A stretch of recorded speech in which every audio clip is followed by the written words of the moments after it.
You are not losing desire, your desire is being reprogrammed.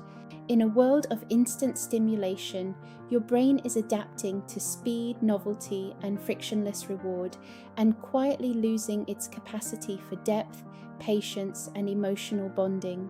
If this continues, the consequence is not just dissatisfaction, it is the erosion of long-term relational resilience itself. And here is the promise. In this masterclass, I will break down the neurobiology of rapid gratification systems, explain how they disrupt desire and attachment, and give you a precise framework to restore emotional endurance, intimacy, and sustainable connection. We must begin with structural honesty. Modern digital environments are not passive. They are engineered systems designed to optimize attention, engagement, and reward cycles. Whether through social media, explicit content, or personalized feeds, these systems operate on one principle: maximize dopamine with minimal effort. This creates what we can define as the algorithmic orgasm: rapid stimulation, immediate reward, minimal relational investment. From a neurobiological standpoint, this is profoundly disruptive. Human desire evolved under conditions of anticipation, effort, uncertainty, and gradual reward. Desire was not immediate, it was constructed over time. Now it is delivered instantly, and the brain adapts. To understand the disruption, we must examine the reward system. Dopamine regulates motivation, pursuit, and reinforcement learning. It is not the chemical of pleasure, it is the chemical of seeking. In natural relational contexts, dopamine rises gradually through anticipation. Oxytocin supports bonding through touch and presence. Serotonin stabilizes mood through continuity. This creates layered attachment. But in rapid gratification systems, dopamine spikes sharply and repeatedly, anticipation is compressed or eliminated, oxytocin bonding is weak or absent. This leads to a critical shift. Desire becomes conditioned to immediacy rather than connection. The same stimuli no longer produce the same response, so the system escalates. More novelty, more intensity, more frequency. This is not a moral issue, it is a neuroadaptive process. Now we encounter the central tension. Real relationships are inherently slow, complex, and effortful.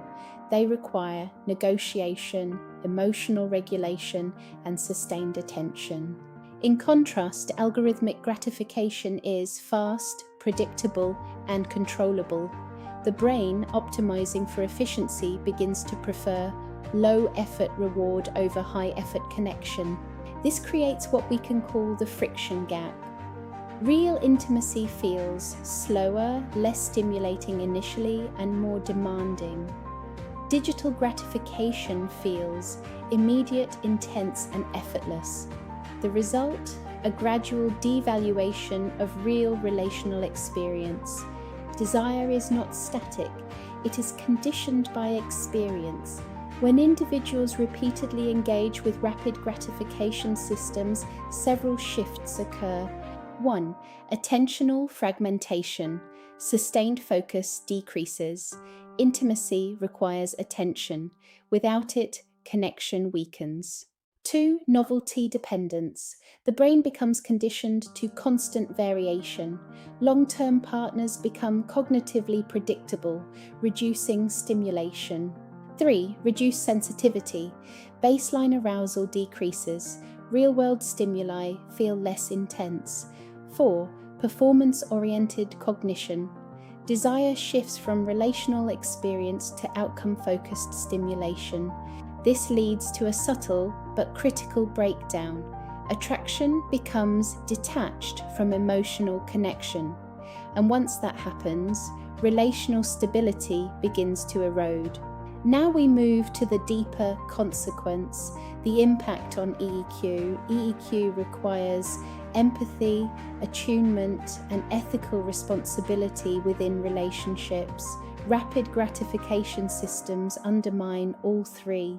1. Empathy reduction. When desire is self-contained and individualized, the need to understand another person decreases, emotional attunement weakens. 2. Relational accountability decline. Digital gratification removes rejection, negotiation, and mutual responsibility. This creates low accountability relational habits. 3. Ethical detachment. When others are reduced to stimuli rather than subjects, ethical consideration diminishes, relational depth becomes secondary. This is not dramatic, it is gradual, but over time it produces a measurable decline in relational intelligence. At the level of partnerships, the effects become more visible. Long-term relationships depend on emotional endurance, conflict navigation, and sustained desire. Rapid gratification disrupts all three. 1. Reduced desire stability. Partners may experience fluctuating attraction, reduced engagement, or comparative dissatisfaction. 2. Increased emotional distance. When gratification is outsourced, emotional investment decreases, shared intimacy weakens. 3. Conflict avoidance. Digital systems offer escape from relational tension. Instead of resolving conflict, individuals disengage, distract, or bypass. This prevents growth. 4. Breakdown of shared meaning. Relationships are sustained not only by attraction, but by shared experiences, shared effort, shared struggle. Outsourced gratification bypasses all three. We are now entering a new phase. AI systems are increasingly capable of predicting preferences, personalizing stimulation, and adapting in real time. This creates hyper-individualized desire systems. The risk is not just consumption, it is replacement of relational unpredictability with algorithmic precision. Human relationships are inconsistent, emotionally complex, and sometimes uncomfortable. AI systems are responsive, optimized, and frictionless. The brain begins to adapt accordingly. We now arrive at the core paradox. The more efficient gratification becomes, the less resilient relationships become, because resilience requires delay, effort, and emotional labor. Efficiency removes all three. This creates a system where short-term satisfaction increases, long-term fulfillment decreases. The solution is not elimination of technology, it is recalibration. 1. Restoring dopamine balance. Reduce frequency of high-intensity stimulation. Allow the brain to reset sensitivity, re-engage with slower reward cycles. 2. Reintroducing relational friction. Engage in meaningful conversation, shared challenges, emotional negotiation. Friction is not failure, it is development. 3. Rebuilding attention capacity. Sustained presence is essential. Without attention, desire cannot stabilize, connection cannot deepen. 4. Strengthening EEQ. Practice empathy, accountability, and ethical awareness in relationships. 5. Applying AIQ awareness. Understand how systems are designed, how they shape behavior, how to engage consciously. 6. Scaling SSQ in social norms. At a societal level, redefine intimacy as relational, not consumptive. Promote frameworks that prioritize depth over speed. 2 trajectories emerge. Path 1. Total optimization. Desire becomes fully algorithmic. Relationships become optional. EEQ declines. Emotional resilience weakens. Path 2. Conscious reclamation. Individuals regulate stimulation. Relationships regain centrality. EEQ strengthens. Intimacy becomes deeper and more sustainable. Closing, reclaiming desire as a human system. Desire is not the problem. Disconnection is. Your brain is adapting exactly as it was designed to. The question is, what environment are you giving it?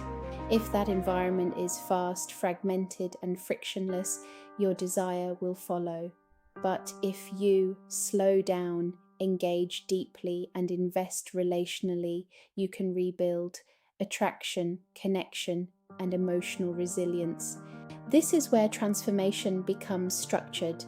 I am developing Mind Machine Mastery Relational Resilience Lab. This system operationalizes EEQ rebuilding, AIQ awareness, SSQ-based relational frameworks, comment resilience to access the pilot program and relational mastery toolkit.